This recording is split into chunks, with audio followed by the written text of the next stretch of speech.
ഇനി ദൈവം മാത്രമേ ഉള്ളൂ രക്ഷയ്ക്ക് എന്ന് ദിലീപിന് മനസ്സിലായി എന്ന് തോന്നുന്നു. കണ്ണൂരുള്ള രാജരാജേശ്വരി ക്ഷേത്രത്തിൽ പൊന്നുംകുടം നൽകിയാണ് പ്രാർത്ഥന. സംഭവം വരാനിരിക്കുന്ന സിനിമയ്ക്ക് വേണ്ടിയോ അതോ വിചാരണ പൂർത്തിയായ കോടതി വിധിയെ ഓർത്തിട്ടാണോ എന്ന് കണ്ടറിയണം.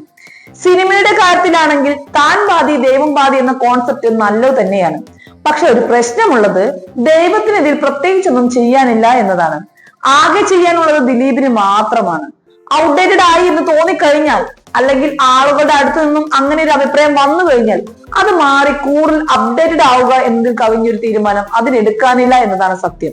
നല്ലതെങ്കിൽ ദിലീപ് സിനിമകൾക്ക് ഇപ്പോഴും ആളുകളുണ്ട്. അതിന് കേസ് ഒരു വിഷയമേ അല്ല. അത് കേസ് നടക്കുമ്പോൾ തന്നെ ഇറങ്ങിയ രാമലീല കണ്ടപ്പോൾ തന്നെ മനസ്സിലായതാണല്ലോ.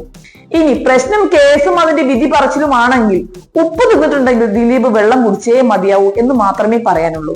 അല്ലാതെ അതിന് പൊന്നിൻകുടം ദൈവത്തിന് നൽകിയാൽ ആ പൈസയും കൂടി പോയി കിട്ടിയത് മിച്ചം.